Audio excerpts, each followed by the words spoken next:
You're listening to Lumpen Radio, WLPN LP 105.5 FM Chicago, broadcasting from Co-Prosperity in Bridgeport and streaming at lumpenradio.com and our Apple and Android apps. I'm Ed Marszewski, founding director of Public Media Institute, makers of Lumpen Radio magazine and TV, and I'll be your host today. Today, we're honored to welcome Amy Goodman, host and executive producer of Democracy Now!, and Tia Lessin, co-director and producer of the new documentary, Steal This Story, Please. The film follows Amy and Democracy Now! Across decades of reporting: war, protest, climate crisis, occupation, corporate media, police repression, and the daily work of building independent media that refuses to look away. For us at Lumpen Radio, Democracy Now! Is and has always been an essential part of our programming. Having a place in Chicago where people could turn on the radio and hear Democracy Now! Is one of the reasons we wanted to help build this station in the first place. We're honored to be among the 1,500 stations worldwide to broadcast every episode weekdays at 8 a.m. We're even more honored to be interviewing our hero today, Amy Goodman and Tia Lessin. Welcome to Lumpen Radio. It's great to be with you. Thanks so much for having us. You know, I just want to start out by saying, Tia, the film has been traveling, winning audience awards, and moving people deeply. What has surprised you most about how audiences are receiving it right now? Well, we have been playing to full houses along the festival circuit and also in this recent few weeks on the theatrical circuit. And, that is not a surprise because Amy is so beloved, and I think we made a damn good film. But, if you listen to streamers and distributors, they'd have you believe that all audiences care about is true crime and reality television in terms of nonfiction storytelling. But, we have been so exhilarated being on the road with this film and seeing, the love, the turnout, and the impact that this is having. In fact, our opening weekend in New York City had the best box office performance of any documentary film in our art house, the major art house IFC Center, in the past decade. Oh my gosh. And so we are trying to, we're slowly releasing this around the country. We're in Chicago this weekend in Midwestern theaters, also in Milwaukee and Madison and, 25 other theaters. And we're excited about this old form of distribution. Instead of having something available for one day on one screen or 1,000 screens, we are reaching many, many more communities and letting the excitement around the film build. Mm-hmm. I mean, it's amazing. And we were going up the East Coast. And first of all, Tia and Carl are amazing. They are the co-directors of this film. They're Oscar nominated for their film on Hurricane Katrina called Trouble the Water. Mm-hmm. Tia just did a film actually right where you are in Chicago called The Janes, which won 3 Emmys about the underground abortion network in Chicago in the 1960s. Citizen Coke, they were Michael Moore's producers. Oh, yeah. And they're a dynamic directing duo, let's just put it that way. And so as we've come up, and now the theatrical release, as she just explained, has happened as the film festival circuit is winding down. And they've won over 15 audience favorite awards, grand jury prizes. It takes incredible talent to make a film like this. I mean, I call them the master weavers, but we were in Washington and in Silver Spring, and then we moved up to Baltimore, and then Philadelphia. And in Baltimore, well, it's right now, it just happens to be that there are often 2 films that are playing. Mm-hmm. Steal the Story, Please, and The Devil Wears Prada, 2. Okay? So what a double feature. Oh my God, yes, it would be an interesting double feature. I like Tucci. I really like Anne Hathaway. But anyway, so when I was coming up, I was going, oh my God. I mean, the place was packed out. And of course, I thought it's all going to pack out the Devil Wears Prada. And as we go in, everyone's saying, oh, they like Democracy Now! So much. So I said, really? There's a crossover audience there? Well, of course there is. And they said, what are you talking about? We're here to see the documentary. We're here to see Steal This Story, Please. And I look up at the ticket counter, and it says, Steal This Story, Please, sold out and the devil is still selling tickets. Yeah, there you go.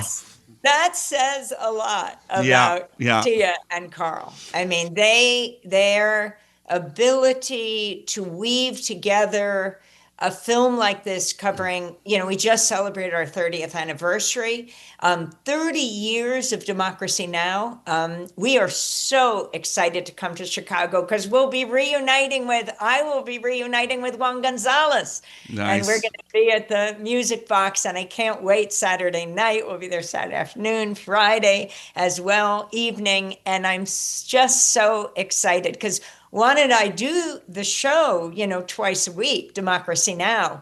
But he's there in Chicago and I'm in New York usually. Now I'm just all over the planet, but usually, and I definitely am not sitting next to him, but for years, twice a week, we sat next to each other at our oak table and we did the show. So I can't wait to be back with Juan. It's going to be a great reunion for you and for all of us actually to see you together. But go ahead, T. I'm sorry. Yeah, I was going to say everywhere we go, from city to city, we have been finding ways to partner with local public and community media. This is a very hard time for stations around the country in the wake of the cuts by Congress and the Trump administration of the Corporation for Public Broadcasting. There's no funding for public media. And so we are working with groups to have, fundraisers to raise money, to raise visibility, from Access Sacramento to Philly Cam, from WBAI New York to WPFW in DC. I mean, it's, also across the country, KPFK, KPFA, and the West Coast. And actually in Chicago, we are spotlighting some local media voices on Friday, tomorrow at 7:30. The Q&A after the film is going to feature, of course, Amy and Carl Deal, who directed the film with me. But it's going to be moderated by Sylvia Ewing, who's the Vice President of Journalism and Media Engagement at the Public Narrative and the Chicago Independent Media Project. On Saturday at 2:30, there's going to be a Q&A with both myself and Carl and Amy, and it's moderated by the film critic Clint Worthington. And then that evening, another great screening with Juan Gonzalez. So we're really looking forward to the Music Box screenings, but that's not all. I mean, we're actually going to be in that theater through May 14th at least. We will be at the Music Box as long as audiences show up for it. And we hope they do show as they have in other cities. I'm just so glad you guys invited us to participate in that as well. And then, T, I got a big question. Like, I was turned on by Ben Bagdikian back in the 80s or 90s who was like warning us about the monopolization of media. So to me, in my whole life, it's been engaged with this information war. How do we participate in this countering corporate news? So I'm just wondering, you and your partner have been in so many movies about Katrina, about abortion access, money in politics, and the rise of the right. Why did Amy Goodman and Democracy Now! Feel urgent as a film subject now? Why was it important for you to make now? I think all of my work, one commonality has been, featuring individuals like Amy, like Kim Roberts of Trouble the Water in New Orleans, like the Janes, the abortion outlaws, who are rising to the occasion. They're doing extraordinary things in, really dire circumstances. With Kimberly in the aftermath of Katrina, she saved her community. With the Janes, the abortion outlaws, they were providing medical care to women in need at a time when abortion was criminalized. With Amy, for the past 30 years, she has been meeting the moment. She has been building this independent news network. It started with 9 community stations. It's grown to 1,500 television and radio stations and the internet. So she has this global platform. And it is especially essential right now at a time that local stations, local voices, broadcasters, print journalists have been fired after merger after merger. Local media is always the first casualty, but also investigative reporting is the casualty of these media mergers. These big corporations don't want to put money into holding power to account. A lot of times they're just trying to curry favor with the very power that that needs to be held to account. Yeah. And Amy Goodman and Democracy Now! Has, they've been doing it so many, years, and it's a model. I think it's an example for what journalism can be into the future. That's obviously we're influenced by the work of Democracy Now! We've had Juan in the studio here a couple of times, and it's great to be tabling with you at the event to kind of share what we do here. And that's what you always do. You always are so inclusive, and you invite your partners everywhere in the world to participate. Amy, a lot of people, including us in independent media, look to Democracy Now! as proof that another media system is possible, right? So it's called Steal This Story, Please, because that's a motto of Democracy Now!, but because you want to spread the news you cover everywhere, not thinking of your work as exclusives. What do you wish people in independent and mainstream media would steal from Democracy Now! In terms of strategies, ethics, and format? Because that's kind of what we need right now. We need to re-energize ourselves in this. Well, we always have, but it's a lot more important, it seems, than it ever has. Our motto is Steal the Story, Please, because we consider an exclusive a failure, right? If just we carry it, what we want is it to reverberate around the world. Whatever it is we are covering, the people we're speaking to, because we don't talk to your typical pundits who know so little about so much, explaining the world to us and getting it so wrong. We talk to the people who are closest to the story.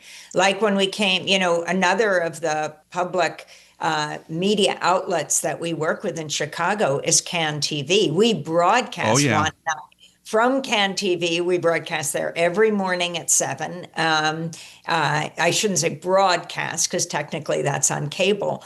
But we, at the Democratic Convention, Juan and I were there every day. And that was our that was your base. Launching pad. It was our base. And as much as public radio and television are under attack right now, right, with the Trump administration zeroing out the Corporation for Public Broadcasting, public access is also deeply threatened around the country. We just did a segment on everything from BronxNet in New York to Access Sacramento in the capital of California. Because, a lot of people are cutting the cord, right? They are coming off of cable. And the cable companies still make a huge profit, but they are using that as an example to say, we don't have to pay for using the, the public infrastructure that was developed by the public, even laying those cables down under roads. Yeah. Now there's movements to tax, for example, Netflix and Hulu, because this is all built on public infrastructure and then privatized. So we're very interested in the form that public media is going to take, because it's the space, it is the town square. And it's really important. We feel at Democracy Now! We are providing a model, and that's why Steal the Story, Please is so amazing in film form as it goes out around the world, that shows this model of listener, viewer, reader supported media. In the rest of the world, they know state-run media, they know private media, but this idea of the audience supporting it is very interesting for them. And I don't even just see it as an audience. I see it as an engaged citizenry of the world, right? We need information. There's a reason why freedom of the press is enshrined in the Constitution, in the First Amendment. The flip side of it is the public's right to know, and that's what makes a meaningful democracy. And as President Trump attacks the media and calls it the enemy of the people, we must stand up for democracy. Yeah, you've been on the radio, you are broadcasting on public access stations, and you're also online. But one thing that really stuck out for me in the film, which I'm not really revealing anything except for the fact that you said Democracy Now! Moved in more into video when you were in your the firehouse, the fire station that you guys moved into. But you wanted to protect the radio broadcast. It was really important for you to insist that radio was the core. Why, or what does it mean for you to expand into these, the television and digital platforms as technology has progressed? I mean, well, we go to where people are. We don't expect that people are going to come to us. If you really like Democracy Now!, you figure it out. We don't feel that way at all. We started on radio. It was supposed to be 9 months. It was the only daily election show in public broadcasting, and we were going to pack up. But there was such a demand for the authentic voices of Democracy Now!, talking to people on the ground in their communities, that radio stations want us to continue. We continued right through to 2001. We were broadcasting from this old community media center in a 100-year-old firehouse, blocks from Ground Zero. We had just moved in there a few weeks before, and then 9/11 happened, the terror attacks in New York and in Washington. We were the closest national broadcast to Ground Zero. And we just kept broadcasting throughout that day. And there was one public access, like CAN TV. In New York, it's MNN. It's Manhattan Neighborhood Network. They said, can we just turn on the cameras? We already have them there. They were linked to this community media center. And we said, as long as it doesn't compromise the sound, because as you said, Ed, radio is such an imaginative media, and it really is important that you hear people speak. And so that's always been central to what we do. And they turned on the cameras, and we started as emergency broadcasting on that one TV station. Then stations all over the country asked us to run, if they could run Democracy Now! Amazing. And once we're on public access, PBS stations. In fact, I just flew in to Minneapolis and then coming to Chicago for our 2 big days, Friday and Saturday at the Music Box. I was just in Austin at the PBS conference where we showed the film, and it was really interesting to talk to them. And NPR stations asked to run it, and then it built to 1,500. But social media, we go to where people are, whether we're on TikTok or we're on YouTube or we're on Facebook or we're on Instagram. We're trying to reach out with this whole notion of steal this story, please. And we also feel it's important. I think what's so compelling about Democracy Now! Is that we go to where the silence is. And it's not always silent. It's silent for the corporate media. And you use the term mainstream media. I'm beginning to get away from that because I don't think that it is mainstream media. Yes, it's corporate media, and Tia can talk about these really threatening corporate mergers that are happening, reducing the diversity of platforms that bring us all these amazing documentaries and other programs. But I really do think that those who care about war and peace, about climate, about reproductive rights, about the immigrant crackdown, about LGBTQ issues, those who care about inequality and racial justice aren't a fringe minority. They're not a silent majority, but they're the silenced majority, silenced by the corporate media, which is why we have to take the media back and build it in this country and around the world. Well, I'm so glad you're bringing this up now, because we've been concerned about what's been happening, especially since the recent election confirmed that Project 2025 would be enacted. So at Lumpen Radio, we've been thinking about something we call Project 2029. The need to imagine a better world as seriously as the right has imagined an authoritarian future through their project like Project 2025. If we wanted a world where 1 million Democracy Nows could flourish, what would need to change? So what we're trying to do is set an agenda or broadcast or advocate or platform various policies and agendas which we could kind of create our own Project 2029 to counter what's been going on. Project 2025, of course, was kind of like shepherded by the Heritage Foundation. About 100 different nonprofit orgs and groups were involved. We saw them, they use influencers on TikTok, et cetera, to kind of like instant message any of the daily platforms. Have you guys all thought about what we need to do? And specifically, since you're here, we could speak about the issues that you are always advocating for, Amy. But we would love to know what a People's Project 2029 looks like. Maybe you can we could start off with a couple things.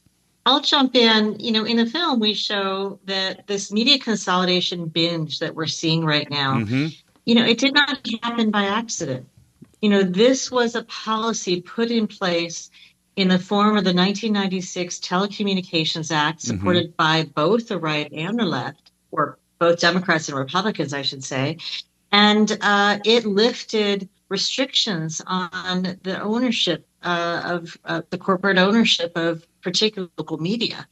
It lifted the caps on the number of stations one entity could own. It lifted the restrictions on cross ownership between print and broadcast stations. And that has decimated local media. It has also compromised journalism as a whole. And so we need the reverse of that, I would say. It is so, troubling right now as we witness this proposed merger between Paramount and Warner Brothers Discovery. This would put two of the important broadcast stations, CNN and CBS, under one ownership. And this is not any ownership. This is the Ellisons, who are staunch allies of Trump, and, are not that interested necessarily in the news. They certainly have done a number on CBS since they took ownership in the last merger. And, this should be a concern, for all Americans. It doesn't have to happen. This is not a done deal. We don't have the law in the books anymore that would restrict this kind of merger, but we do have the ability to investigate the antitrust implications of this. You say we still have the ability to investigate the antitrust violations, right? Absolutely. Particularly if the Justice Department won't do it, so be it. But there are attorney generals all over the country, in Illinois, in New York, in California, that have that purview, and they could put a halt to it. I'm sorry to interrupt you, but the people don't realize the importance of our attorney generals in every state, and that's something that you should get on board with as like an aside here. But don't you think that if we had a kind of groundswell of support and we had a major majority Democratic or independent candidate win the next election, that we could easily pass laws to kind of outlaw monopolies? We can confront this new Gilded Age and possibly nationalize social media corporations like Google, Meta, et cetera, so we can have democratic control of how they actually institute their practices, and then maybe even perhaps sharing the profits of those corporations to fund programs that are in need now. I just wonder, how much can we dream? Well, in fact, that's happening right now. Exactly. In Massachusetts, they have put legislation in front of the assembly that would tax Netflix and other streamers and fund their public access broadcasters. That's really essential right now because the revenue streams from the traditional cable sources are going down. So we don't have to wait till 2029. There's some really innovative things happening right now in the California state legislature. They're looking at investing, hundreds of millions of dollars back into local media. This would be public monies for local media. So I think, we should check out. Actually, we have a website at stealastory.org. It has a lot of the innovative policy proposals that organizations are championing, and you can see that under the resources link and the take action link. You can also see where this film is playing, and I'll just give a little bit of a, What do you think we should do to center our dreams for the People's Project 2029? I mean, do you, in media or other interests that you might have, or areas of interest of yours, you cover so much. What is your passion? What's your focus right now? If you could pick one or two issues that we should all try to work on together and amplify together, what would those be? Well, Ed, I think the power of democracy now is really talking to people about what their dreams are, is centering those voices. In the film, Nermeen Sheikh, co-host on Democracy Now!, talks about taking those voices that are so often erased or outside the frame and bringing them into the frame and centering them. It's not about us telling people what to do. It's about bringing the experts in their own lives and on these different policies in discussion about where this country is headed. It's very ominous right now. One of the people that Tia and Carl highlight in the film is Maria Ressa, the Nobel Peace Prize winning journalist from the Philippines, who took on Duterte, the authoritarian ruler who's responsible for the deaths of so many thousands of Filipinos. And she said, the rights you lose today, you may never get back. That's right. And so as you talk about Project 2029, that's very interesting. And it's a really interesting focus to bring people out in all different areas to say, what would you do in that area? I'm not there to tell them, but what we are there to do, and what I think Democracy Now! Is really novel, is providing a platform for people to speak for themselves and debate and discuss the most critical issues of the day. There's not one way. And that is a platform that is serving a democratic society.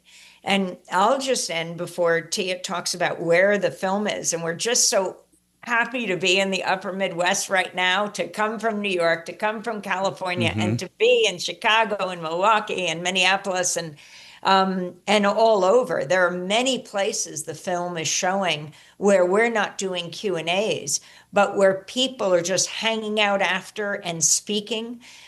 We have to ensure the public spaces, these cinemas, art houses are so wonderful, and ensure that they're not shuttered like newspapers are being shuttered. We have to have a robust discussion about all the issues. And I'll just end by saying, I see the media as a huge kitchen table that stretches across the globe, that we all sit around and debate and discuss these most critical issues, whether it's about the shape of the media to come. We never could have predicted social media, apps, all that. I don't know what it's going to look like, but I know it's got to be fair, it's got to be accurate, and it should be democratic. Talking about issues from climate to war and peace, life and death. And anything less than that is a disservice to the servicemen and women of this country. They can't have public debates on military bases about whether they're sent to kill or be killed. Anything less than that is a disservice to a democratic society. So I hope we provide a model for where those discussions and debates can happen. You know, I have to say, Amy and Tia, thank you so much for joining us here on Lumpen Radio at 105.5 FM. You know, the film is Steal This Story, Please, opening this week at the Music Box Theater. More information is available at the Music Box website. But you know what, Tia, can you tell us what else should our audience know about how they could see or learn more about the film? It's really important for us to know more about the film and engage with all the issues that you guys bring up over the past 3 decades or so. I mean, let us know what we got to do. We need some calls. We need to know what we can do to participate and help and amplify and share this amazing tale, this amazing film. And well, thank you for that invitation, Ed. You know, we all need to be in community with each other right now. That is what is going to get us through these times. And there's nothing like the community that can come together to see a movie on a Friday or a Saturday night or a matinee. We've been exhilarated going around the country with this film to be in those communities. It's a chance for people to talk, to engage, to celebrate the resistance, to celebrate independent media. And actually, you know, as heavy as so many of the topics that Amy covers are, there's actually a lot of lightness in this film. So it's a chance to laugh a little bit. You know, Amy, we discovered a side of Amy that most people do not know. Yeah. And you'll have to come to the movie theater to see it for yourself. I was telling Amy earlier, like, she must work out, because The opening scene is incredible. It's hilarious. They're going up and down these stairs. I was like, what is going on here? It was so great. But yes, please continue. Oh my God, no, she practices journalism like an endurance sport, Yes. and she is a true athlete, but she's also very mischievous. She's Mm-hmm. deeply funny. She cares. She's compassionate. And she's so principled. And so you see all that on full display with this film. And, you will be surprised to laugh and delight in this bastion of independent media. The other thing that Amy does, she's not only providing a platform for so many voices and struggles around the country, she's not only putting hard questions to those in power that need to, account for their actions. But she's also providing a training ground for so many up and coming journalists, journalists like Jeremy Scahill, who founded The Intercept and Drop Site News, and Sharif Abdel Qaddous, who's now joined Jeremy there.